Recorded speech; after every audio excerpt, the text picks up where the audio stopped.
Démonstration de force en Chine avec ce sommet où il y a le président chinois bien évidemment, mais les dirigeants russes, iraniens et turcs. Il y a une vingtaine de leaders eurasiatiques. Pendant ce temps-là, l'Europe patine. Alexis Karklins Marché, bonjour, Bonjour merci Laure d'être Calvier. avec nous. Vous êtes le directeur général délégué Date Advisory. Vous nous accompagnez tous les lundis. Un Mario Draghi qui prêche un peu dans le désert ces derniers temps, qui répète toujours la même chose sur l'Europe fédérale. Pour lui, c'est la seule manière de pouvoir se construire politiquement. Ça ne suffit pas. L'économie, est-ce qu'il l'est entendu, écouté, vous avez l'impression? Alors, objectivement, peu, mais il essaye.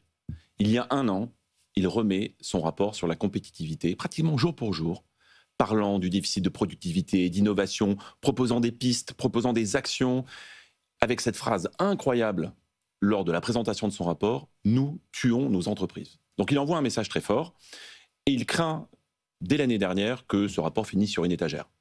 Nous sommes un an plus tard. Il intervenait la semaine dernière à Rimini. Rimini, pour se représenter, on est sur les bords de l'Adriatique. C'est une série de conférences, ça dure une semaine. C'est tous les ans, depuis plus de 40 ans en Italie. C'est un événement qui est prisé. Il y a toujours des personnalités de premier plan qui interviennent. Mario Draghi a fait l'ouverture, Giorgia Meloni a fait la clôture. Et là, il est allé encore plus loin. Il a dressé un nouveau constat assez puissant sur l'Europe, en évoquant le fait que nous avons été trop longtemps convaincus que 450 millions d'habitants, 450 millions de consommateurs, que cette puissance économique que nous représentions serait un levier géopolitique, serait une forme de puissance dans le monde diplomatique et politique. Et il dit la réalité, c'est que ce n'est pas du tout ça. 2025, c'est l'incarnation. Il parle, là encore, il a une expression très forte, il parle de l'évaporation de nos illusions. Pourquoi? Il dit, regardez ce qui s'est passé en 2025. Nous subissons les tarifs douaniers. Nous sommes tentés d'augmenter nos dépenses militaires. Nous avons un rôle marginal dans les négociations en Ukraine, alors que l'Europe est le principal contributeur. Nous avons un rôle très marginal en Iran, très marginal dans la guerre à Gaza. Et nous risquons de subir l'invasion, d'ailleurs nous le subissons déjà en partie, l'invasion de produits chinois avec un pays qui aujourd'hui a moins d'accès aux États-Unis. La réalité, il pose cette réalité. L'Europe aujourd'hui n'est pas une puissance géopolitique. Annalisa. Ce qu'il nous dit surtout, c'est que l'Europe est dysfonctionnelle dans sa forme actuelle. Il y a beaucoup trop de désorganisation, ça ne marche pas vraiment, il faut changer quelque chose. Alors, ça fait déjà quelques années qu'il dénonce la dérive bureaucratique européenne, l'inefficacité de l'Union européenne. Il a pris soin de rappeler pourquoi nous avions créé cette Union européenne. D'abord, c'était lutter contre la tendance de ces États-nations à s'affronter historiquement. Et puis, c'était de donner une vraie puissance économique. Le marché commun est devenu le marché unique. Nous avons été convaincus que dans le multilatéralisme, eh bien, l'Europe avait un rôle à jouer. Il dit, ce monde est fini. Pourquoi? Parce qu'aujourd'hui, il faut compter. Dans ce monde, vous connaissez ce dernier livre de Giuliano d'Ampoli, L'heure des prédateurs.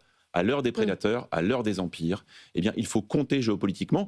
Et l'Europe, aujourd'hui, telle qu'elle est effectivement dysfonctionnelle. Elle n'a pas cette capacité à intervenir sur la sphère politique. Oui, en fait, Alexis, ce qu'il dit, c'est ça. C'est qu'il dit, on a cru qu'on allait pouvoir mettre l'économie et puis la politique, on verra après où ça viendra de fait. En fait, il dit, il faut faire une Europe politique, une Europe fédérale. Qu'est-ce qu'il met derrière ce terme fédéral? Alors, il ne prononce pas le mot. Même la semaine dernière, il ne l'a pas prononcé. On comprend que c'est une idée de fédéralisme pragmatique. Lui parle de davantage d'intégration. Il dit qu'il faut qu'on aille plus loin vers l'intégration parce qu'on ne peut pas rester en l'état. Alors on pourrait bien sûr reculer, on pourrait retourner aux États-nations, à la fédération d'États-nations, c'est une idée qu'on entend souvent, et lui dit, en réalité, vous ne compterez pas dans les négociations internationales pour maîtriser le destin de l'Europe et pour protéger les valeurs européennes. Vous ne compterez pas. Donc il faut aller plus loin dans l'intégration. Mais alors il est concret. Il prend d'abord des exemples. Il prend des exemples sur ces nouvelles formes d'intégration. Lui parle d'importance d'investir en commun sur la défense, sur la technologie, sur l'énergie. Il dit chaque pays ne peut pas y aller tout seul. Vous ne compterez pas, vous n'aurez pas la capacité, vous n'aurez pas la taille, vous n'aurez pas l'échelle nécessaire pour faire les bons investissements et pour compter sur la planète. Bon, premier exemple. Deuxième exemple, il parle de faire des dettes communes. Il en parlait déjà il y a un an. Oui. Il dit, nous devons avoir une dette commune.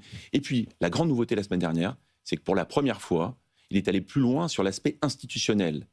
Il a parlé de la nécessité d'aller vers un 28e régime. Autrement dit, 27 pays et un 28e régime, qui serait justement en coordination de ces projets internationaux et qui serait aussi l'arme de négociation beaucoup plus puissante avec la Chine, Toutes avec les entreprises États-Unis. demandent ça. Hein. Eh bien, et voilà. Et en fait, il écoute les entreprises. Vous savez, Mario Draghi, on le sait, c'est quelqu'un qui a une réputation de quelqu'un de très sérieux. C'est pas quelqu'un qui tombe dans la facilité.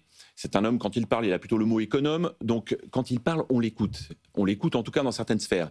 Et la grande difficulté, le grand défi qu'il pose, aujourd'hui, ce sont les Européens qui doivent s'approprier ce sujet-là. Ça doit être dans le débat. Et ça ne l'est pas. En tout cas, ça l'est un peu en Italie. D'ailleurs, Giorgia Meloni, en clôture, a repris une partie du discours, alors qu'elle était très eurosceptique. Oui. Elle a repris une partie. Elle a changé grâce aux subventions européennes, notamment. Comme par hasard. Et puis elle dit c'est important d'avoir une défense européenne autonome des États-Unis. Bon, voilà. Mais en réalité, c'est qu'en France, on n'a pas ce type de débat. Merci beaucoup, Alexis Kachlin. Marshall est venu ce matin.